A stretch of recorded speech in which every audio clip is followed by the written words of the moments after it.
গেমে ইভেন্ট এসে ভরে যাইতেছে আর আমি কোনো খেয়ালই রাখতেছি না।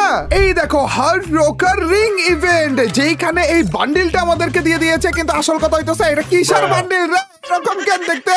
ছি ভাই, কি একটা বান্ডিল দিয়েছে দেখো না, হাফ প্যান্ট পরে দিয়েছে, পুরোটা গা খালি গায়ে রেখে দিয়েছে, তো আবার গায়ের ভিতরে কিরকম ট্যাটু ট্যাটু করা রয়েছে, তো আবার বাচ্চাদের ট্যাটু গুলো, তো আবার পিছনে পাঙ্খা গজাইছে ভাই, তো আবার ছোট্ট পাঙ্খা। কি রে ভাই, এটা কিসের বান্ডিল রে? আচ্ছা এই হার্ড রকার এটা কি কোনো রকমের ব্র্যান্ড অথবা কোনো রকমের কোলাবোরেশন টাইপের? এই যে এইখানে সবগুলো আইটেমের উপরে HRK লেখা, এইরকম লেখা তো থাকে নরমালি কোনো ইভেন্ট বা কারোর সাথে যখন কলেব করা ফ্রি ফায়ার, তখন আমি কি কিছু মিস করতেছি নাকি? এমন হইতে পারে ফ্রি ফায়ার কারোর সাথে কলেব করেছে আর ওইটার মেইন বান্ডিলটা হচ্ছে এইটা বা এরকম কিছু। গাইস তোমরা আমাকে কমেন্ট সেকশনে জানিয়ে দিও এবং ভিডিওটা তো তাড়াতাড়ি করে লাইকটা দিয়ে দাও, কারণ আজকে আমরা এই বান্ডিলটা বের করব আর পাশাপাশি যে এত বছর পরে যে ফার্মাস দিয়ে একটা গেম প্লে করবো ভাই, কারণ এখানে দেখতে পাচ্ছ নতুন একটা ফার্মাসের স্কিনও কিন্তু দিয়ে দিয়েছে, যেটা অ্যাট্রিবিউটটা অতটাও ভালো না, কিন্তু তারপরও ফার্মাসের স্কিন দিয়েছে, তাও আবার এত বছর ধরে আমাদের ফার্মাস দিয়ে কোনো রকমের গেম প্লে হয়ই না, তার মানে নতুন স্কিন সহ আজকে ফার্মাসের চ্যালেঞ্জটা করলে জোস হবে ভাই। তার উপর দিয়ে নতুন একটা কাটানার স্কিনেও কিন্তু দিয়ে দিয়েছে, যেটা মোটামুটি লেভেলে, কারণ কাটানার অলরেডি এত জোস জোস কিছু স্কিন এসেছে না। চলো গাইস দেরি না করে আমরা স্পিন শুরু করে দিই। দেখতে পাচ্ছ 5 স্পিনের জন্য কিন্তু আমাদের 90 ডায়মন্ড করে খরচ হচ্ছে।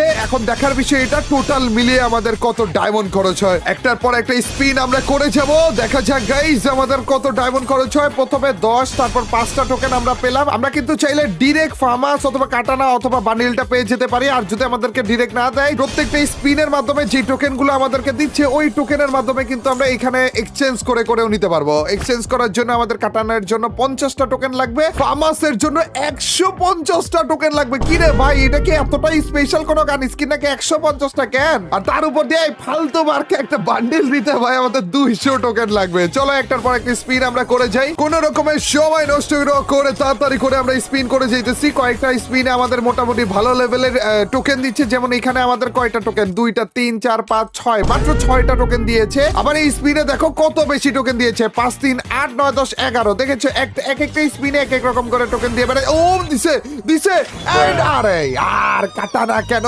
ভাই, কাটানা সব থেকে কম দামি ছিল। বান্ডিল অথবা গান স্কিন দুইটা যে কোনো একটা দিলেও তো হয়ে যেত।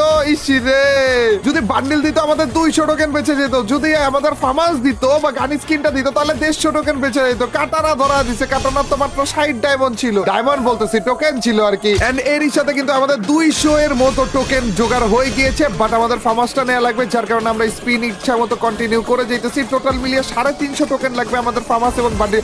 দিছে দিছে, ও বান্ডিলটাই বলে দিয়ে দিছে, লেটস গো ভাই ভাই ভাই ভাই ভাই, বান্ডিলটাই দিয়ে দিছে। 200 টোকেন বেঁচে গেল রে ভাই, তাড়াতাড়ি করে নিয়ে নাও এটা।